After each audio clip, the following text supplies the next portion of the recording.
এবার হয়তো ডাব্লিউডাব্লিউতে আর গোল্ডবার্গকে নাও দেখা যেতে পারে। শুধু তাই নয়, ডাব্লিউডাব্লিউ হয়তো গোল্ডবার্গকে আর ফিরিয়ে না আনতে পারে ডাব্লিউডাব্লিউতে, কারণ বর্তমানে ডাব্লিউডাব্লিউ ব্রন বেকারকে দ্বিতীয় গোল্ডবার্গ বানাচ্ছে।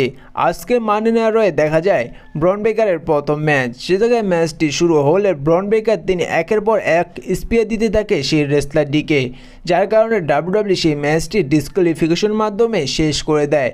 পরবর্তীতে ব্রন বেকার সেই রেসলারটিকে রিংয়ের বাইরে ছুড়ে মারে। ব্রন বেকার তিনি রিংয়ের বাইরে গিয়ে তারপরও সেই রেসলারটিকে ভয়ঙ্কর স্পিয়ার দেয়। বর্তমানে ব্রন বেকার তিনি 1.5 থেকে 2 মিনিটের মধ্যে সমস্ত ম্যাচ শেষ করে দিচ্ছে, যেমনটা একসময় দেখা গিয়েছিল গোল্ডবার্গের ক্ষেত্রে। গোল্ডবার্গ তিনিও একসময় 1 থেকে 1.5 মিনিটের মধ্যে সমস্ত ম্যাচ শেষ করে দিচ্ছিল, তেমনটাই বর্তমানে দেখা যাচ্ছে ব্রন বেকারের ক্ষেত্রে। পরবর্তীতে দেখা যায় যে ব্রন বেকার তিনি সে জায়গায় স্টিল চেয়ার এবং স্টিল দিয়ে তাণ্ডব চালায়, তেমনটাও দেখা গিয়েছিল একসময় গোল্ডবার্গের ক্ষেত্রে।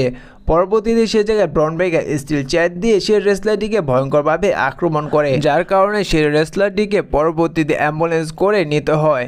ব্যাক স্টেজে দেখা যায় ব্রন বেকারের ফেস টু ফেস হতে অ্যাডাম পিয়ারের। সে জায়গায় অ্যাডাম পিয়ারকে ব্রন বেকার বলে যে তুমি আমাকে থামাতে পারবে না, কারণ তুমি এবার king and queen of the ring paper ভিউতে আমাতে রাখোনি, যার কারণে তুমি আমাকে বর্তমানে থামাতে পারবে না। যার কারণে এবার হয়তো ডাব্লিউডাব্লিউ আর গোল্ডবার্গকে ডাব্লিউডাব্লিউ ফিরিয়ে না আনতে পারে এবং ডাব্লিউডাব্লিউতে হয়তো দেখা যেতে না পারে গোল্ডবার্গকে। আর এরই কারণে হয়তো ডাব্লিউডাব্লিউ এবার ব্রন বেকারকে দ্বিতীয় গোল্ডবার্গ বানানোর চেষ্টা করছে। আর এবার আলোচনা করা যাক এবার মেইন ইভেন্টে যে ম্যাচটি হয়েছিল যে উসো গুন্থারের মধ্যে king and queen of the সেমিফাইনালের ম্যাচটি। যদি বলা যায় যে এখন পর্যন্ত king and queen of the ring paper ভিউর মধ্যে যে মেন্সের টুর্নামেন্টের ম্যাচগুলো হয়েছিল তার মধ্যে সবচেয়ে বেস্ট ম্যাচ ছিল হয়তো গুন্থার এবং যে উসোর মধ্যে।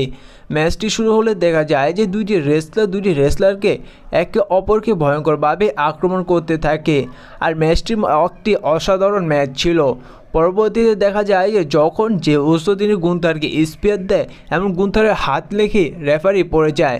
পরবর্তীতে গুন্থারকে সুপ্লেক্স দেয় যে উসো, এবং যখন যে উসো গুন্থারকে পিন করতে যাবে সেই সময় রেফারি অনেকটা দেরি করে ফেলে, যেটা সুযোগ নিয়ে সে জায়গায় গুন্থার তিনি চেক আউট করে নেয়।